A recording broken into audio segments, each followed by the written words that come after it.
Hello everyone, today we're diving into the Yitamotor ATV ramps. It's starting to become springtime here, even though it's still cold and raining out. And so it's season to get the dirt bikes out. And my ramps that I have are in pretty rough shape, so I saw these and thought that they might be a good replacement. So let's get them unboxed and let's check these things out.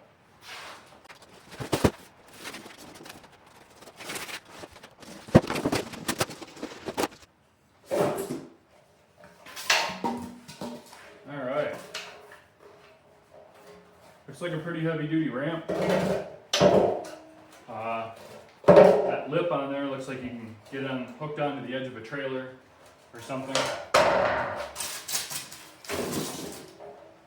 And that's pretty much it.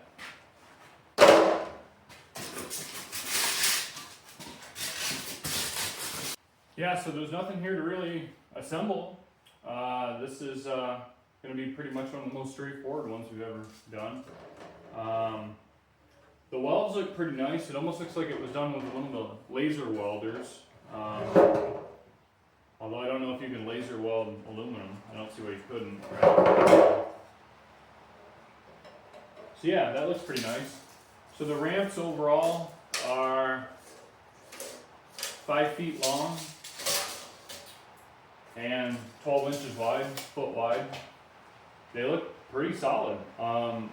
It says in the packaging they're rated for 6,000 pounds. I'm assuming that's the pair. I don't know that I would put 3,000 pounds a piece on them. The material itself is 2 3/8 by 4 3/4 boxed aluminum tubing. I don't know what the wall thickness is because the ends are all boxed off, but they are pretty light. But yeah, they seem like a nice quality product for sure.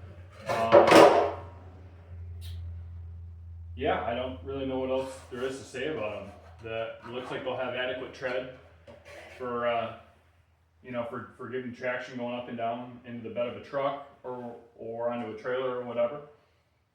And yeah, we'll get these things set up on a trailer and see how it works.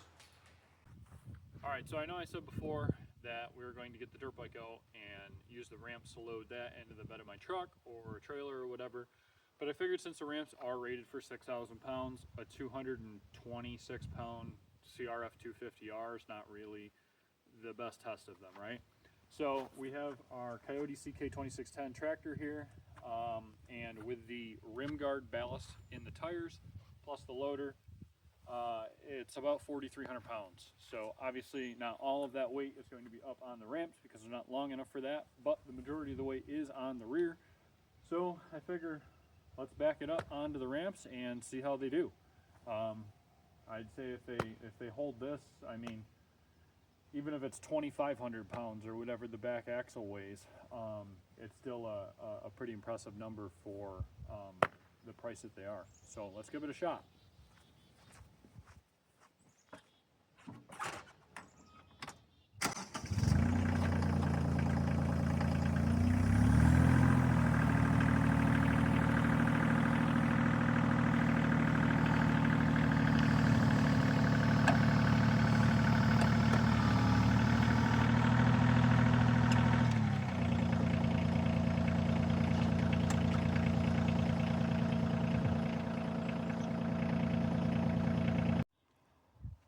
Overall, I'm pretty impressed. I'd say they did great.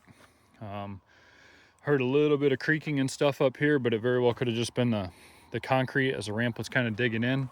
And I don't really have a straight edge put against them right now, but there is like zero flex. They're doing a great job.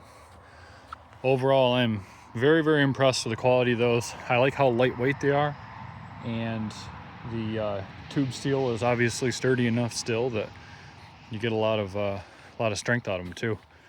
Like I said before, here's a little bit better close-up some of the welds. That's why I almost think they're possibly laser welded. But yeah, I guess they could be right because the laser does use filler wire still. There's a little filler wire left over right there. So yeah, overall, very impressed.